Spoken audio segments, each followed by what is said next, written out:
everyone. Today I have a short story to telling you. The title is The Little Boy and the God. Once upon a time, the little boy tired from a long journey, and the little boy lay down the brick of the deep well, with inch falling to the deep well. Suddenly, the God appeared and wake him up.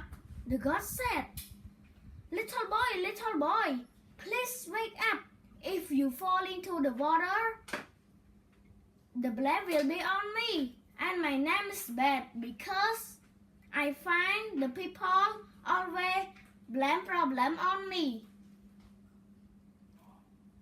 Even they make problem by themselves. So, the story tells us that